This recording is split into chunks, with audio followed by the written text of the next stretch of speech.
Pero, como habíamos dicho, hemos invitado al internacionalista y ex canciller Miguel Ángel Rodríguez Mackay porque hemos vivido hoy una jornada particular en el Medio Oriente, desencadenada desde ayer por el anuncio del impacto de un proyectil explosivo importante, no sabemos bien de qué tipo, contra un hospital, el único hospital privado de la Franja de Gaza, propiedad y operado por la diócesis episcopal de Jerusalén, el hospital de Al-Ali. Se habla de cientos de muertos civiles, entre los cuales naturalmente enfermos y también médicos. Y hay naturalmente una atribución recíproca de la responsabilidad entre Israel y grupos palestinos, en realidad no uno solo Hamas, sino un segundo, al cual se le imputa directamente a Israel la responsabilidad que es el yihad islámico, que a diferencia del Hamas no es de obediencia sunita, como la mayoría de los países árabes musulmanes, sino chiita, como es Irán sobre todo. Y responde 100% este yihad islámico a los intereses de Irán en la región. Señor Rodríguez Mackay, muy buenos días. Estamos ante un acontecimiento doloroso y triste que está dando lugar a una polémica que va a durar cierto tiempo, ¿no? Y que perturba las condiciones de lo que ya era complicado. Yo estoy de acuerdo contigo. Creo que el bombardeo en el hospital en Gaza es un punto de quiebre y ha originado primero una animadversión colectiva de reacción por parte de los países árabes. Hace buen tiempo que no veíamos una reacción en cadena de esa naturaleza. Por ejemplo, Egipto, que arregló su problema con Israel en 1979, después de haber tenido todo un proceso anterior, los tiempos de Nasser, muy complicado, muy complejo por la guerra de los 6 días, condenó inmediatamente el atentado asumiendo que lo había realizado Israel.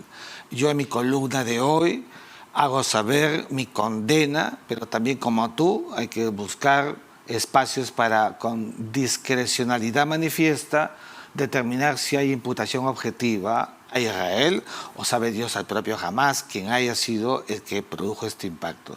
Lo cierto es que esta reacción en cadena ha coincidido con el viaje que ya tenía planeado desde el domingo el presidente Joe Biden. Y yo dije en mi columna de hoy en Expreso que ¿para qué viaja Joe Biden? Y digo para qué viaja porque el superhegemón siempre debe estar mirando cómo se mueve el tablero. Ya había enviado 2 portaaviones y había enviado 2.000 hombres. Y a un canciller, Blinken, ¿no? Al secretario de Estado. Entonces, ¿para qué va? Mira, el rey de Jordania le cierra la puerta, tenemos que decirlo. Luto, lo que quieran, pero le cierra la puerta. El presidente del país directamente involucrado, que es Abu Mazen en Palestina, decidió ya no reunirse con el presidente Joe Biden. Y entonces esta reticencia de los países árabes no es nada bueno, primero para el presidente del país más poderoso de la tierra, que resbale de esa manera. Ya me imagino el frente interno estadounidense, y estoy pensando en Donald Trump, lo que seguramente tiene como cuota para Joe Biden por allí.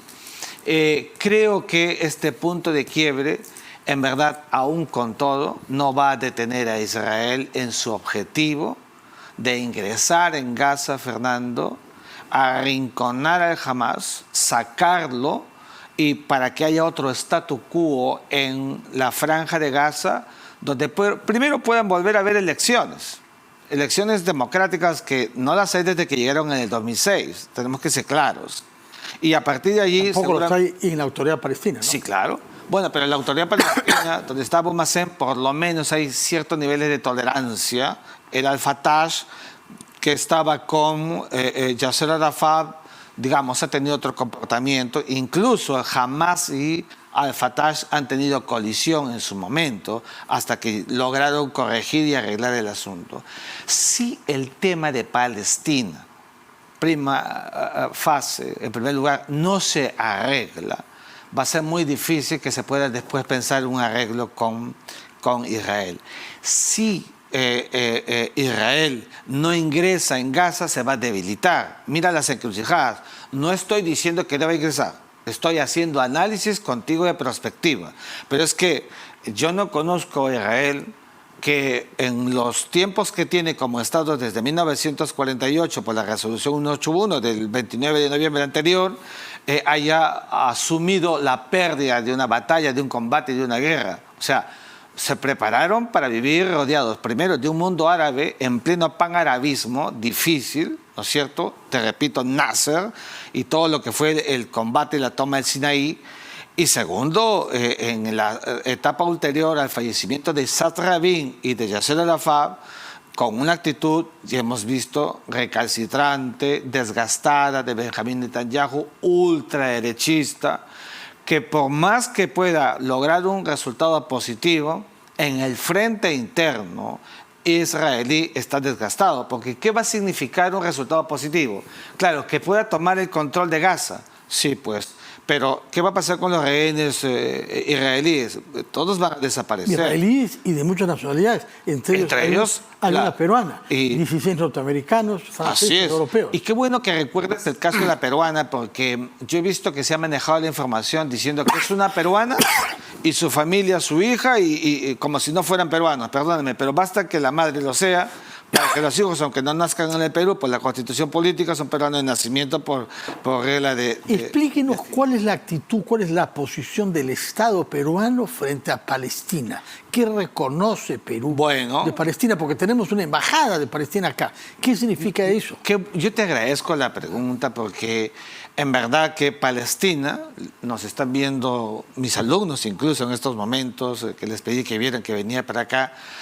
Palestina ha pasado por un proceso rápido, ¿no? Primero, la Organización para la Liberación de Palestina, con Yasser Arafat, se encumbra la figura icónica.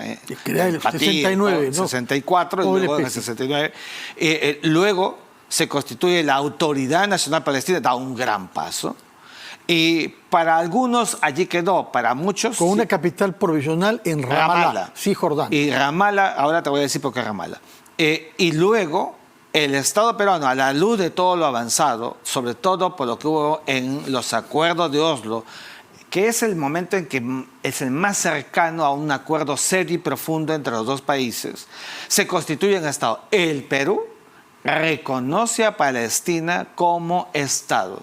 Y yo te quiero decir aquí que cuando fui canciller, le platiqué al entonces presidente del Consejo de Ministros Torres, Aníbal Torres, de la necesidad de que el Perú abriera la embajada en Ramallah. Recuerdo que me dijo, ¿y cuál va a ser la reacción? Le preocupaba la reacción de Israel, por el amor de Dios, sujetos del derecho internacional. Nuestra embajada sigue estando en Tel Aviv. No reconocemos, tenemos embajada en Israel. Ya. No tenemos embajada en Ramallah, que es Palestina. Sí, pero respecto de Israel, Estados Unidos bajo Trump cambió la embajada y la ubicó en Jerusalén, cosa que contraviene los acuerdos internacionales sobre el carácter contraviene la naturaleza de la resolución 181, que sirvió de base para la creación de los dos estados y en cuya gesta, en el informe, trabajó Arturo García Salazar. Y el canciller de la época, Enrique García Sayán, ¿no? Y claro, pero sobre todo Arturo García Salazar, que formó parte de la comisión, su hijo Arturo García, ex canciller, me lo contaba siempre, el embajador, que en paz descanse. Hemos leído su columna sobre eso. Por supuesto. Y esta comisión y este informe, el objeto y la inspiración era que termine siendo Jerusalén un territorio con jurisdicción ecuménica, universal. O sea, donde no haya pues una soberanía única, porque la quieren Israel por el Muro de los Lamentos, la quieren los palestinos por el Tomo de la Roca, Iglesia Católica tiene por el derechos. Santo Sepulcro. Sí, sí. O sea, hay una suerte, un trinomio de las tres religiones monoteístas de la historia que tienen sus intereses religiosos, pero cuidado que nuestros televidentes puedan creer que el problema es religioso. No, el problema entre Israel y Palestina es territorial e institucional. Es de territorios. ¿Por qué de territorios? Porque por la guerra del 67, la guerra de los 6 días, los israelíes ingresan y al ingresar empujan a los árabes, los asentamientos judíos se instalan y entonces los demás son desplazados o se crean los espacios respecto refugiados. De la franja de Gaza, que es donde el conflicto ha estallado desde el sábado antepasado, a Ariel Sharon, antiguo primer ministro y ministro de Defensa, antes en general, conocido por sus posiciones duras, se retiró, hizo retirar a Israel. No, la desconexión. ¿Eso significa que la Franja de Gaza ya no es un territorio ocupado o sigue siendo desde el punto de vista del derecho internacional? Desde el derecho internacional, la Franja de Gaza, desde que Ariel inició el proceso de desconexión, es un territorio de Palestina.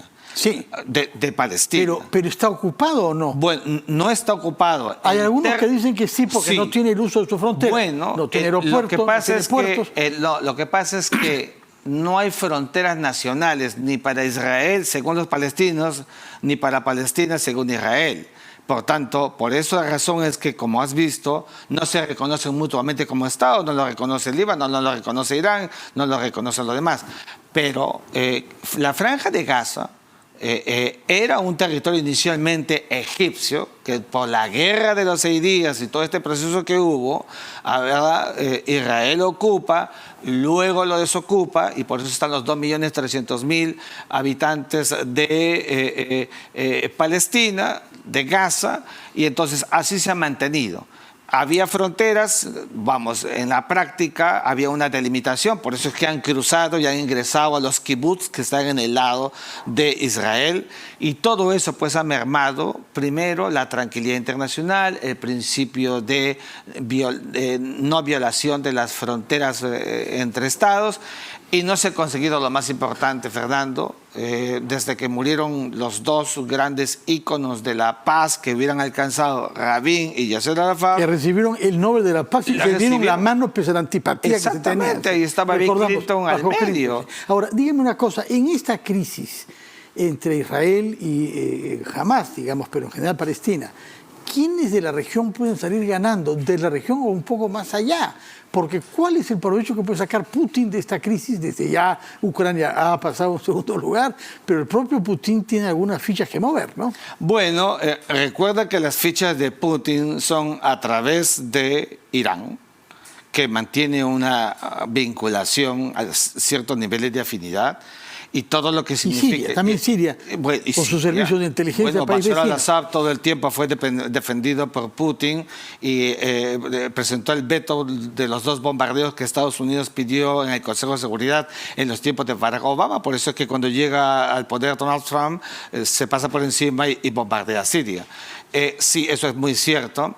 Y yo creo que todavía será una actitud exógena de Rusia, en tanto que Estados Unidos, yo la verdad, con todo lo que está pasando, todavía no veo y no voy a ver a Estados Unidos involucrado, porque un involucramiento de Estados Unidos, primero atípico en los conflictos del Medio Oriente, significará otro level de la situación, y ahí sí podríamos ver una guerra más extendida. Mientras que haya un marco, un anillo concéntrico en el Medio Oriente, donde puede incluso alcanzar Líbano, Siria e Irán, todavía quedará circunscrito, como en el pasado, a un estricto sensu guerra del Medio Oriente. No veo más allá, veo a un Estados Unidos... Pero hay 2 portaaviones norteamericanos. Bueno, es que serán disuasivos. Casi 100 aviones cada uno de ellos. Bueno, serán disuasivos. Sí. Porque Estados Unidos sabe que tampoco le conviene pelearse con el mundo árabe. Mira, los últimos tiempos, ¿qué ha hecho Estados Unidos? Puente, vehículo, para que Israel arregle con los países árabes. A través de, entonces lo había hecho con 4 países, y en esta última etapa lo iba a hacer con Arabia Saudita, con Qatar, ¿no es cierto? Y todo ese proceso a Estados Unidos le interesa. ¿Por qué le interesa? Porque Marruecos le interesa y Sudán, ¿no? Y el petróleo, que es la gran partera de todo lo que pasa en el Medio Oriente. Si el Medio Oriente no tuviera petróleo, nadie se fijaría, perdóname que lo diga, con gente tan linda que hay en esos lugares, en un espacio gravitante relevante para la dinámica de las relaciones internacionales. Muchas gracias, señor Miguel Rodríguez Mackey, por su presencia acá, sus explicaciones, su voluntad de darle un contexto internacional a esta crisis y, naturalmente, preconizar que se hallen soluciones a los conflictos, por agudos y envenenados que sean, a través del diálogo en búsqueda de la paz ahí y en el resto del mundo. Muchas gracias por su presencia y muy buenas noches.